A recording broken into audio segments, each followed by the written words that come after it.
Hi, everyone. The question today is, who will help a struggling company in crisis? Will it be a top consultancy with their experienced advisor, or should we use the power of open innovation? Welcome to Invincible Innovation Live, a show about people, innovation, and tech. I'm Adima Zolcario, innovation and value creation expert, and I'll be your host. And today with me is Victor Haze, Hi, innovation. everyone. Hi, innovation manager in Health Valley. Great to Yeah, see you, Victor. yeah, nice to be here. Thank you for the Yeah. invitation.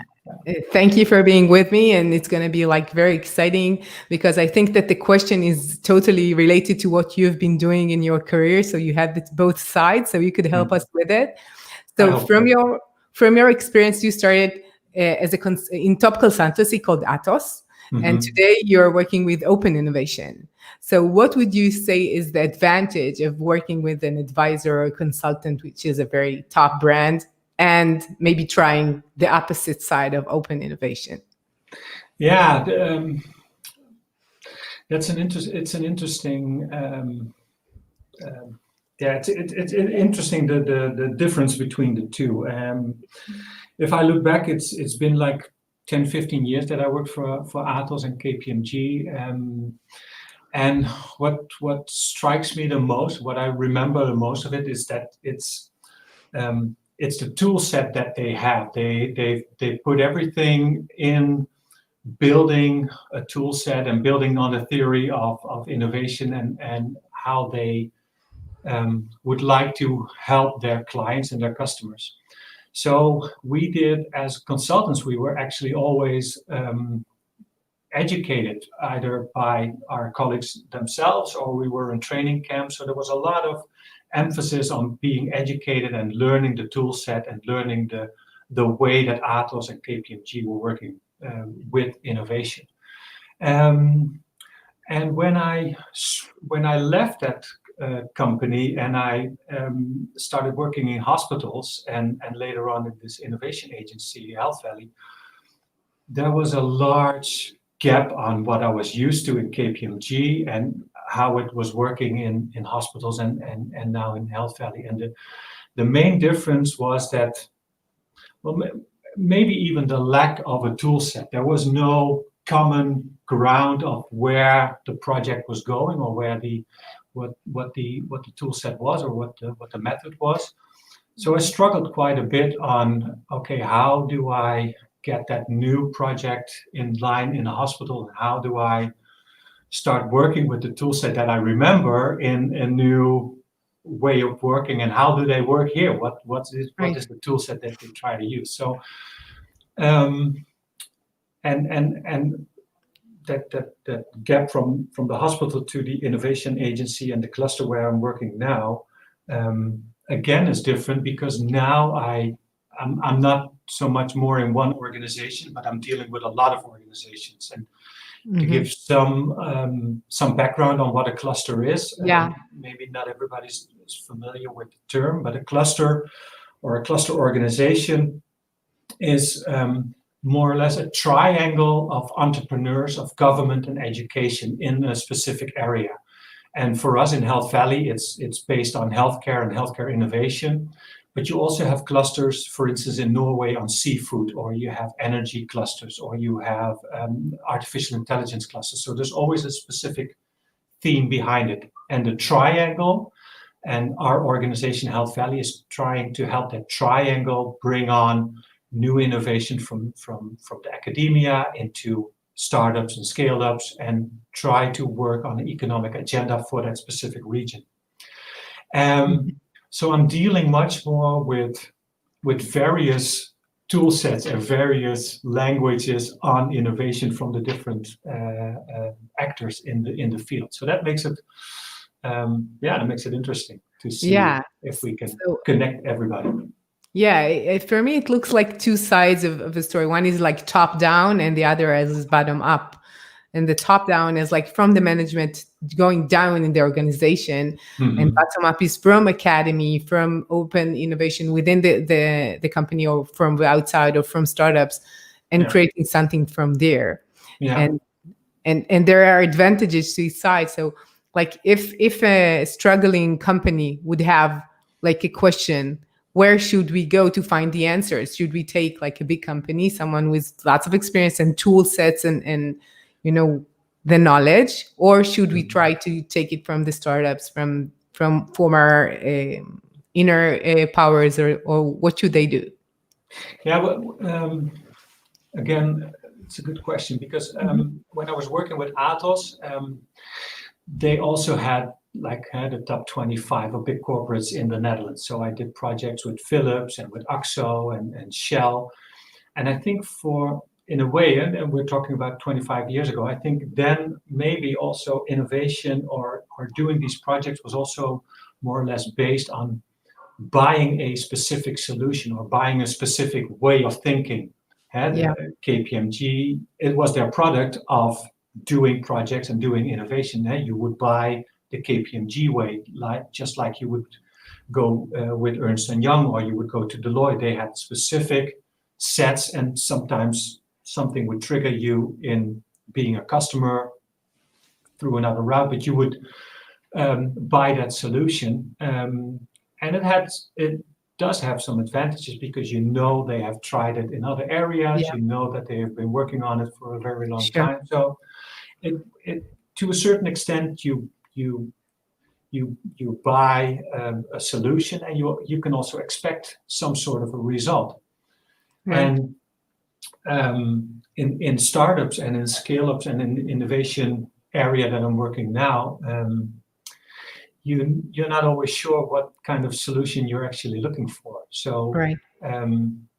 the innovation and the way of thinking is much more built on, okay, we're looking at the specific problem. We have a challenge, or we have a possible area of where things are not running smoothly, and how are we looking for a solution? And this is then much more of the creative side of design thinking, right. and these visual tool sets come into play, sure. where you bring people together around a specific challenge and ask them from their different areas, okay, how do you perceive this problem, and what can you bring with your experience, and can we mutually find some sort of a solution in there? Yeah, I think that's what you're saying about finding a solution together is something which is more like the new way of management. Like management in like 10 or 15 years ago was more hierarchical, and many companies are still that way. And if they want to innovate better, they need to maybe flatten it in a sense, and then create some kind of innovation which is within the company. Or if it's hard for them, or they want another point of view, they need to take it from the outside. And outside could be academia, it could be startups, and then they try to do it because in big organizations, it's so hard to innovate. And true. It's a big challenge. So sometimes trying new way of thinking could really help. But you mentioned like health, which is there was a report from McKinsey, I think a month ago, and they said that the only industry that is still full-fledged innovating is in health, in pharmaceuticals, and all the other industries are like decreasing the innovation and going back to their core services and core products. Yeah, so it's a good time for health, I guess. Yeah, it's interesting. Yeah, it's an interesting discussion. I'm not sure if healthcare is still the only industry that's innovating. I think also a lot of interesting stuff happens in fintech, for instance. But no, I mean right now in the COVID crisis. The COVID crisis for sure. changed the powers of the market. It changed a lot in healthcare. Yeah, for sure. What we've seen here in the Netherlands, and from my experience of working in hospitals for 10 to 12 years, is that all of a sudden stuff was possible, and specifically using new types of technology, not really new, but new for healthcare or healthcare industry. it became possible to work more on a remote area or work with more remote solutions. For instance, the technology of video conferencing had been there Sure. for decades, of course, and was actually one of my first projects when I started in hospital was working on a specific video conferencing solution, but it was still too much the system that a patient would make an appointment and he would go to the doctor and drive to the hospital and park his car and get all stressed finding a parking space and then run up to the doctor's office and talk to the doctor on what was happening. And now all of a sudden, we were doing video chats with doctors, and we were so the crisis made stuff possible that for some reason was not possible earlier on. So that was interesting to see. There is a big gap that could have been like filled like years ago, and only now it happens. And sometimes people need a like crisis or a big change to do things that were not willing to do before that, I guess. So under pressure, everything becomes liquid, we say in the so. Yeah, right. Yeah. So what would you imagine would be the challenges that innovation leaders face right now in these days of crisis? What will be their most troubling problem? Well, I do think that innovation also thrives by bringing people together, and what we've experienced in Health Valley itself, it's really an organization of bringing people together, and in the chance meeting of combining these people from different areas. Sometimes that's where the spark for the innovation starts. And when you cannot do that, when you cannot have these live events, when you cannot have matchmaking evenings, or when you cannot have a physical workshop on building some chain solution for instance, a chain of palliative care, you cannot bring the people and the ideas together. That makes it difficult. So how can you, we see a lot of digitalization now. We're doing the online events, we're doing the webinars, we're doing even digital workshops on the board of Miro, for instance. So you have this digital workspace.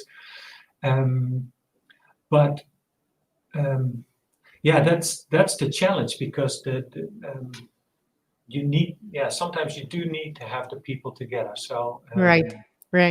There's only so much you can do on a digital sense, but that's really a challenge. Yeah, I agree. I think that some people are more aware of the fact that there is some kind of an energy that happens between people. Mm-hmm. Like they get enthusiastic together, and they get new ideas when they're there together, and it's harder to do online.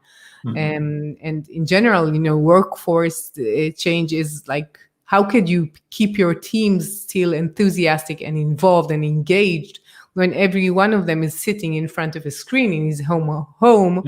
It's really hard. Yeah, and also I think there are examples of very successful companies that have been working remotely since the start. For instance, the Todoist company has, I think, people from 27 or 28 countries, and they have not, in another sense, always worked remotely. So there are, I think, areas, or there are industries that work really well remotely. But to a certain extent, healthcare is not one of them, and you still have to bring people together. I think that healthcare is one of the places that you see that the connection with humans is so important. There are lots of like robots that they want to go to take care of sick people, or to go to people who are alone at home, or some kind of AI talking to them. And sometimes it's maybe a bit better for them not being totally alone, but it cannot really replace a human being next to you and talking to you, or doing the thing. So I think that things that were very like obvious for us is sometimes less obvious when they're taken away. So you feel it much more like powerfully. So could you tell us a use case from your experience? How did like open innovation solve a very big challenge or in hard times? Let me think. I think one of the use cases for open innovation. I think 2 or 3 years ago we did a combined project with another network in the region, and it was a crossover between healthcare and IT companies. And in that project, we had several workshops with IT companies looking for specific new products or combination of products that we could use in healthcare. And in doing that workshop, we came across a team that was led by 2 rather young people, I think mid-30s or something. And while we were working in that workshop, we figured out that they were actually the heirs of the company that their father had grounded. Their father was the founder of the company that they were working for now. And they had both technical education, they were working as employees in the company. And their father passed away, and they were moved from being a technical consultant in the company into the management of the company. Now they were owner / they were the team that had to take this company into the future. And when we found that out during the workshop, that changed the whole workshop, because we were just doing, let's say we were doing a business model canvas on how to bring in a new business model, whatever.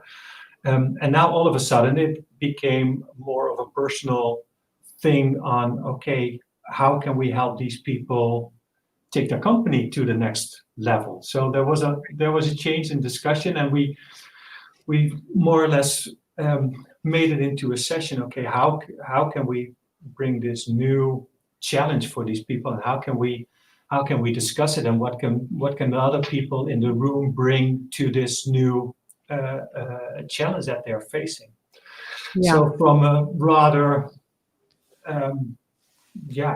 easy or very, very concrete problem, we came into a much more personal and a whole other level. But it was interesting to use specific techniques of bringing different point of views, different areas, resetting their strategy. Okay, let's go back to, what did your father start this company for? How do you perceive that vision now? Is that vision and mission changed? How would like to reframe it if you now what with this new situation? Yeah. So it became a whole different workshop that we did not anticipate before, but using this more open innovation technique and flipping it around and looking from a different angle, it helped us.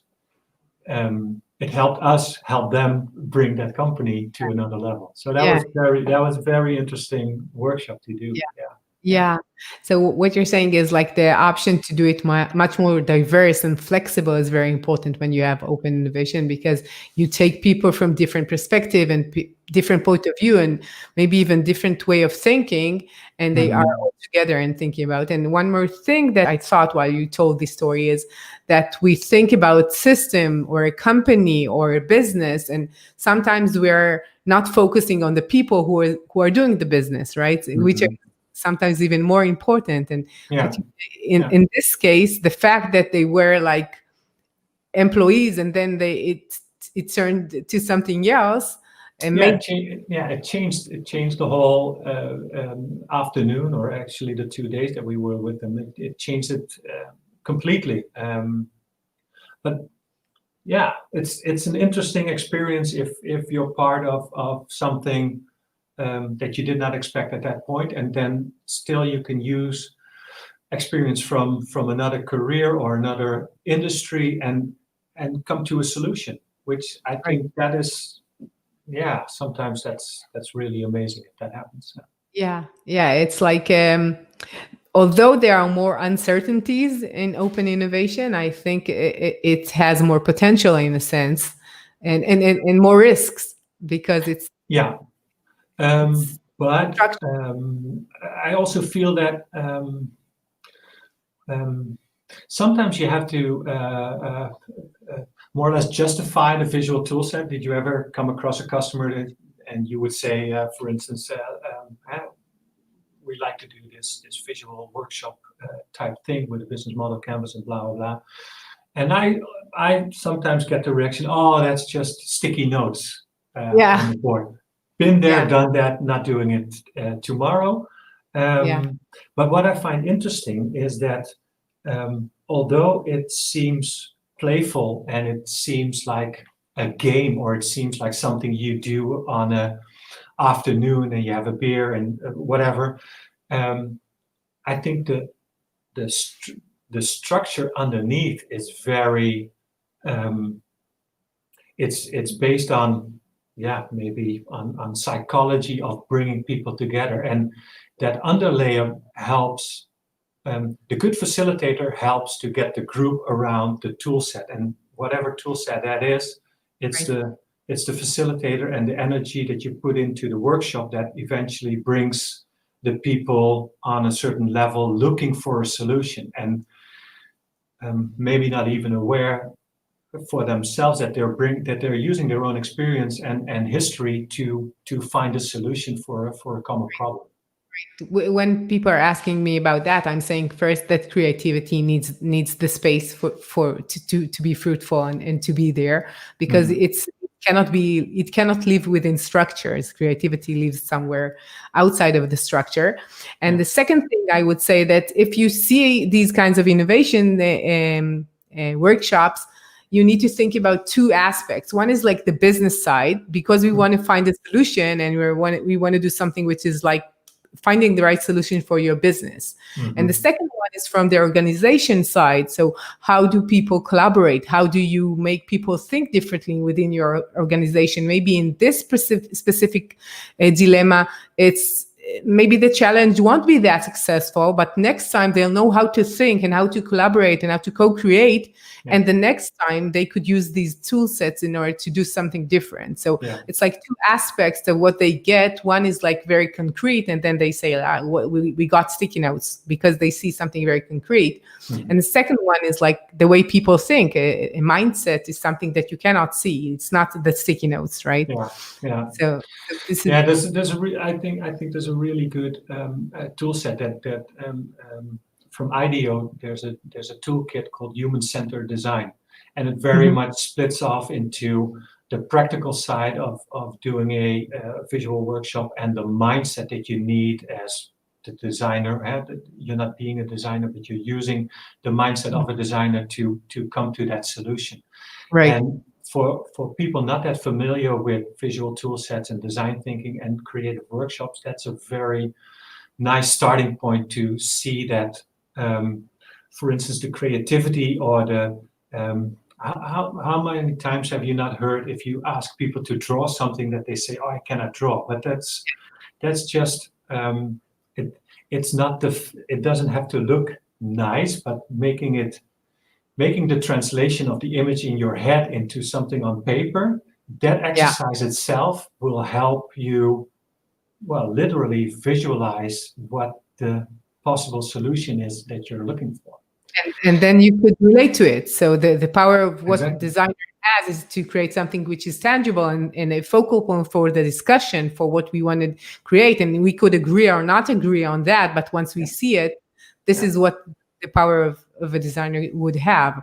As who comes from design, I always think that designers underestimate their powers, because they think about what is the result they're creating and not what is the process of creation and creativity that they need, which is very, very much needed in business. We know that we need to be creative.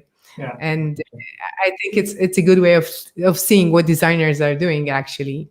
So what would be the most surprising thing you learned about innovation from your years of experience? Well, it kind of connects to what I just said about the enthusiasm and the energy you sometimes feel in the group. And one of the most surprising things is, I think, when you have that workshop and bring people together, and then all of a sudden you find out that I distinctly remember a workshop where I heard people talk to each other. They were working on a kind of a customer journey, and they literally said to each other, "We have been working together for a number of years, but we actually have never sat in the same room talking about how we see our mutual process." They came from two different organizations, but they had to, literally in the patient journey, they had to work next to each other in the steps of the whole process.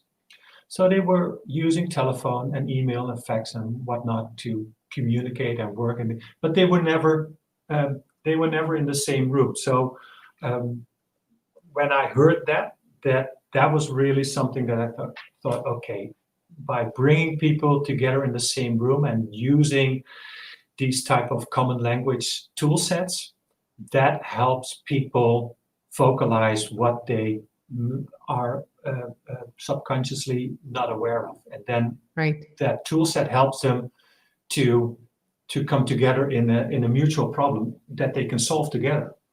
Right. So they have the same language because they're using the same tool sets, and they have the agreement of what they're thinking. Sometimes they need to discuss it. It's not like they picture it and they all agree that this is it. But the fact that they are discussing what could be or should be in this process and this solution, whatever, is what we need to achieve. So that's what is more the organizational side and not the business side of doing these kinds of workshops. Although innovation is, like everybody knows about the workshop, which is like the fun part.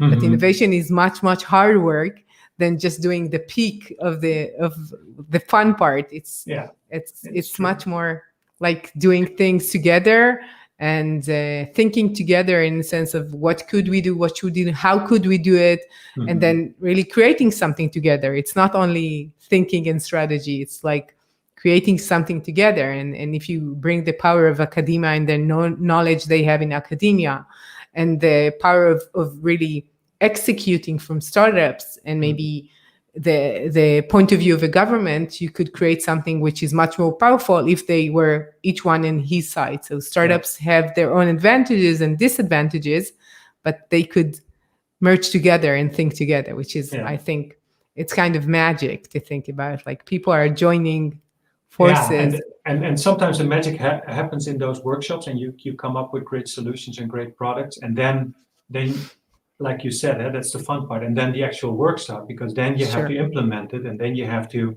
bring it into an organization that's not used to that way of working, or not used to that specific product, and then the hard work starts, because then you have to deal with the real people in the organization, and all of a sudden all other types of energy start flowing. But that's the real challenge. Although if you involve these people, like the management who might be more reluctant to innovate, all through the process, you make it a bit more easy for them to be part of it, and not just to take it from like, this is what we think, now you should do something with it. And it's a challenge, although getting people involved and in one sense want to do things together. On the other side, sometimes organizations are not built to innovate, and failure is not it's something nobody wants to fail. It depends on how expensive is it for you and your career, to do that. So it's, as a person who's doing that within a company, it's really hard. So when I'm asked about these workshops, I think it's like, it's like the fun part, but if you want to really have fruits from this fun part, you need to have all the hard work. It's like doing a diet, and then you feel that, now I'm thin, and then you have to save it all the time not to get fat again. So the hard work is after the diet, not in the beginning. Exactly. It's staying it's staying lean, literally. Right. So what would be like number one tip you would give an innovation leader right now in this COVID crisis right now? I think for innovation and for innovation leaders, I think it's essential in crisis, in any type of crisis, maybe to stay agile in a sense that you keep relying on the stuff that you know and that you have experienced. So I think it's not so much. I think I think an innovation leader or somebody in innovation needs to have different tool sets available. You need to have a backpack of different types of ways of working. And this could be, I'm still using stuff from my KPMG time, and I've added some stuff that I learned in the hospital by doing more regulated type of projects because they were regulated and they need to have specific quality measures, etc. To now in a much more playful environment where I can mix and match different types of areas and different type of industries and experiences. But I can put it all in one package, and I can use different types of tools and methods when I need it. And sometimes you also come across stuff that has been there. Also in innovation country, there have been ways of working that have always been there. I was really, really amazed when I first saw a customer journey. And then I thought, this is so familiar. Where have I seen this before? And then I thought, oh, wait a minute. At KPMG, we called it brown paper sessions. And we made swimming lanes. And brown paper just came from this really large roll of brown paper, wrapping paper. And we just put it on the wall, and we had the different departments. So you had sales and inventory and manufacturing, et cetera, and they would draw swimming lanes and say, okay, customer comes in, and then I thought, oh yeah, that's just, now we call it a customer journey or a patient journey. Still thinking, okay, what happens if a customer, a patient, or whatever person is engaging with our organization, and what happens then? And 25 years ago, we called it a brown paper session. Now we're calling it a patient journey or customer journey. But the tool set and the way of thinking is more or less still the same. It had some more colorful lines. It had maybe some more emoticons in there, but the basic idea was still the same. Right. So you're talking about the tools that you need in order to innovate. They need to be diverse, and you need to see all points of view. And you have one which is more like strict, I would say, more traditional maybe. And the second side is more like open innovation, which is like maybe more new. And I think that organizations which are more mature in their innovation would be more willing to try open innovation, and maybe companies which are less aware or used to doing innovation, maybe they'll be more reluctant to use these uncertain tools or like advanced tools of open innovation, maybe. But I've also tried to explain sometimes to people not so familiar with the design thinking tool set that although it looks playful, I'm very convinced that trying to fail early actually de-risks your product and your product and your project portfolio, because the sooner you get your customers and your patients and the actual end users of your idea or your product involved, the sooner you know, okay, this is working or this is not working, and then you can with really small steps you can come to a much better product in the end before you go to market than the traditional way of, we're building a new air fryer and we think the public will love it, but we haven't actually asked the public if they're waiting for an air fryer. I agree. I totally agree. I think that the way of thinking of how could we make ourselves more resilient through failures is something that is like a bit contradicting. How can we be resilient if we are failing? But if we're failing fast and failing very early in the stage of the process, it's much less expensive than doing it in the end. And in the end, it's so the price is so high. So, and if you translate that to healthcare, imagine how what the impact is when you get the patient involved very early on, because it is around the patient that you're trying to build the healthcare system. So imagine how expensive the failure is if you don't get the patient involved at the very beginning, because in the end, if you got it wrong, there's no more patient, more or less. Yeah, I see what So you're that's saying. why For sure.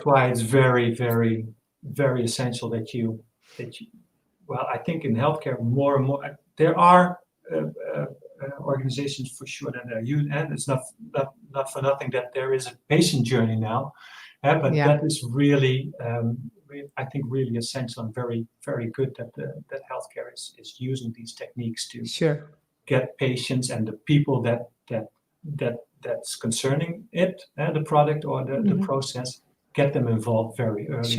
Sure. And once you understand them, you could build the right solution and the best solution, the optimal solution for them. And sometimes, when we see it like more technically, we might think about it in a sense of what would be the best way for the doctor to do it or for the system to have it. And sometimes when we see the person, it's the solution could be so much more human and maybe even simple in some cases. Once you see their needs, and their needs is not only like going through this procedure, they're doing more things when they're going to the doctor. So I think it's really important. Okay, I really want to thank you for your time. If somebody wants to ask you something and get involved with Health Valley, how could they contact you? Healthvalley.nl is the website. Me and my colleagues are all there with email addresses and telephone numbers, so you can find us very, very easily. Sure. So I want to thank you for your time again, and it's been a pleasure. I am sure that lots of people find this interesting and insightful when they think about what we're saying, and because it's really important, as I see it right now, doing innovation within crisis. So I think it's very valuable for people. Okay. Well, glad to be on your show. It was very nice chat. So thank you very much. So have a great day. See you again, and I'd be happy to talk again and see what can we do together. All right. So thank you. Have a great day. Bye bye. Bye bye. Bye everyone.